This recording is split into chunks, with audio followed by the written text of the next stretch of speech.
사도행전 25장 15절 말씀 보겠습니다. 자막을 참조해서 저와 여러분이 한 절씩 교독합니다. 내가 예루살렘에 있을 때에 유대인의 대제사장들과 장로들이 그를 고소하여 정죄하기를 청하기에 16절 내가 대답하되 무릇 피고가 원고들 앞에서 고소하는 사건에 대하여 변명할 기회가 있기 전에 내주는 것은 로마 사람의 법이 아니라 하였노라. 18절로 넘어갑니다. 원고들이 있어서 내가 짐작하던 것 같은 악행의 혐의는 하나도 제시하지 아니하고 25절로 또 넘어가겠습니다. 25절 말씀 내가 살피건대 죽일 죄를 범한 일이 없더이다. 그러나 그가 황제에게 상소한 거로 보내기로 결정하였나이다. 아멘. 예, 오늘은 사도행전 25장 13절에서 27절 말씀으로 바울에 대한 논의라는 제목으로 말씀을 함께 나누기 원합니다. 오늘 본문에 보면 총독 베스도가 로마 황제에게 상소한 바울에 대해서 유대의 아그리빠 왕에게 말하는 장면이 나옵니다. 아그리빠 왕은 바울의 말을 직접 듣기를 원했고 그래서 일종의 청문회, 진짜 바울의 죄가 있냐 없냐 여기에 대한 청문회 비슷한 성격의 모임이 만들어지는 장면이 오늘 본문이죠. 그럼 오늘 이 본문을 통해서 우리가 믿고 의지하는 하나님은 또 우리가 이 말씀을 통해 우리의 삶에 적용해야 될 교훈은 무엇일까요? 15, 16절입니다. 내가 예루살렘에 있을 때 유대인의 대제사장들과 장로들이 그를 고소하여 그는 바울을 이야기합니다. 바울을 고소하여 정죄하기를 청하기에 나는 베스도를 이야기하죠. 베스도 총독입니다. 내가 대답하되 무릇 피고가 원고들 앞에서 고소 사건에 대하여 변명할 기회가 있기 전에 내주는 것은 로마 사람의 법이 아니다 하였노라. 이 로마의 총독인 이 베스도는 부임하자마자 이 예루살렘 종교 지도자들 대제사장과 장로들에 의해서 바울이 기소되어 정죄하도록 요청받았습니다. 종교 지도자들이 그렇게 했죠. 자기 기득권을 세우기 위해서 예수님 죽인 것처럼. 그런데 이 베스도 총독은 로마 사람이니까 로마 법대로 처리하길 원했죠. 로마 법대로 따르면은 바울이 피고자인데 이 바울에게 먼저 변호사를 사서 변명할 기회를 먼저 주는 게 로마법이에요. 그전에는 처리를 안 합니다. 그 이야기를 하는 거죠. 종교 지도자들의 유대 종교 지도자들 오래 수건대로 바울을 제거하면은 그 종교 지도자들과 더 원만한 관계를 가질 수 있었겠지만은 그죠? 이 총독 베스도는 그래도 정직한 사람인 것 같아요. 로마법 원칙대로 하겠다는 거예요. 이 사람에게 죄를 정죄하기 전에 진짜 죄를 지었는가 변명할 기회를 주겠다 이렇게 이야기하는 것이죠. 안 믿는 사람이지만 참 공평한 것 같습니다. 사랑하는 성도 여러분, 그리스도인인 성도인 우리는 어떤 기준과 규칙에 따라 이를 판단하고 또한 사람을 평가하고 있습니까? 사사로운 이해관계에 기울어져서 내가 상처받았으니까 내가 피해를 봤으니까 그 사람은 무조건 또 피해 봐야 된다. 피해를 줘야 된다. 이런 애매한 희생자를 만들고 있진 않습니까?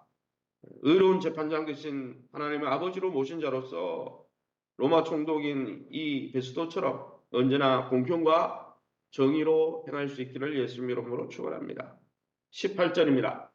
원고들이 있어서 내가 짐작하던 것 같은 악행의 혐의는 하나도 제시하지 아니하였다 했습니다. 원고는 누굽니까? 사도 바울을 고소했던 이 예루살렘 종교 지도자들이죠. 그들은 예수님을 죽인 사람들 아닙니까?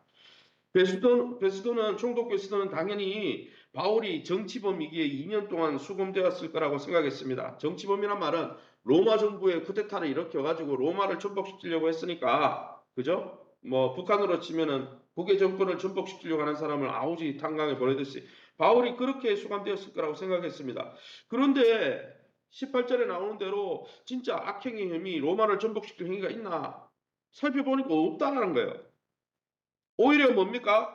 18절에서 20절에 나오는 대로 읽어보면 종교적인 이유, 죽은 예수가 살아났다, 부활했다 이야기한 것 때문에 갇혀 있었잖아요. 그것도 2년 동안. 그래서 자기가 볼 때 이런 종교적인 이유로 그런 신학적인 영적인 그 이유로 그렇게 오랫동안 갇혀 있었던 게 아마 로마 총독에게는 의아했을 겁니다. 왜 이런 말도 안 되는 죄로 저들이 저렇게 옥에 가두고 사도 바울을 죽이려 할까? 팔레스타인 이 가나안 땅, 이 예루살렘의 종교적인 상황에 해박하지 않다면 초임 총독으로서는 어떻게 이것을 판결하고 심리해야 될지 모르는 것은 어쩌면 당연했을 겁니다.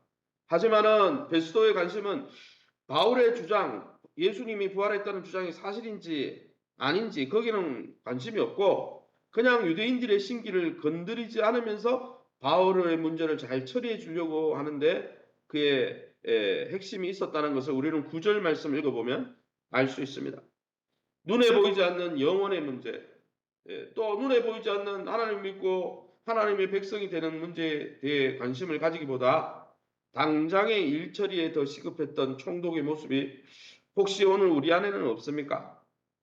눈앞에 보이는 문제에 급급해서 눈에 보이지 않는 우리의 영혼과 또 영혼의 문제를 우리가 놓친다면 그만큼 어리석은 사람은 없다는 것이죠. 그러기에 저와 여러분이 눈앞에 보이는 문제로 급급한 자가 아니라 눈에 보이지 않는 우리의 영혼을 돌보고 또 그 영혼이 하나님 앞에 바로 서도록 우리의 모든 관심과 애정을 쏟는 저와 여러분 다 될 수 있기를 예수님 이름으로 축원합니다.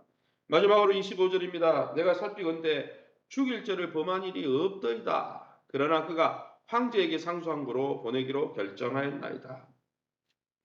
로마의 총독 베스도는 바울의 신상에 대한 이 기조 연설을 하고 있습니다. 그것이 24절부터 27절 말씀이죠. 그에 바울이 변명을 안 하니까 이 총독 베스도가 나서서 변명해 주는 것 같아요. 그리고 그의 결론이 뭡니까? 바울이 죽을 만한 죄를 짓지 않았다. 살펴보니까 사실이죠. 심지어 이 바울은 황제에게 상소를 했죠. 더 높은 계한 우리로 치면은 1차 법원에서 내가 억울하게 판결을 하면 2차, 3차 제기해가지고 대법원으로 상소하잖아요. 그것처럼 이 로마 황제에게 내가 이 문제를 내 문제를 탄원받게 해달라 이렇게 상소를 내버렸죠, 그죠? 왜 중간에 있는 사람들이 죽이려고 하니까 바울이 그랬습니다. 그래서 황제에게 상소할 때 적어보낼 제목조차 찾지 못해서 이 사람은 죽일 죄가 없다 이렇게 쩔쩔매고 있죠. 마치 빌라도에게 무죄 선언을 받았지만 죽은 예수님처럼 사도 바울도 세상 권력으로부터 무죄를 인정받을 만큼 세속법을 존중하고 정직하고 경건하게 살았다는 것을 우리는 알 수 있습니다. 복음을 위해 애매한 고난마저 감수해야 될 우리가 세상이 허용하지 않는 부정이 연루되어서 주님을 부끄럽게 해서는 안 된다는 것입니다. 바울은 세상법으로는 죄가 없었어요. 그만큼 깨끗하고 청결하게 하나님의 백성답게 살았기 때문에 단지 그가 고난받는 것이 예수 믿는 것 때문이다 이렇게 드러난 것이죠. 사랑하는 성도 여러분, 지금 세상은 우리 자신을 어떻게 평가할 것 같습니까? 우리 교회는 세상의 법을 잘 준수하고 있습니까? 우리 사업체는 나라에서 부여한 세금을 잘 납부하고 있습니까? 사람을 자원으로 대하는 이 세상과 구별되게 우리는 사람을 인격적으로 사랑으로 대하고 있습니까? 세상의 법도 지키지 못해서 우리가 부끄러운 일을 당한다면 어떻게 하나님 나라의 백성이고 그리스도의 증인이 될 수 있겠습니까? 이 세상이 우리 교회와 성도 안에서 제목을 하나도 찾아내지 못할 만큼 당당하고 거룩하게 삶을 살면서 하나님 나라 백성다운 삶을 회복하시기를 예수 이름으로 축원합니다. 이 시간에 우리 합심해서 기도하기 원합니다.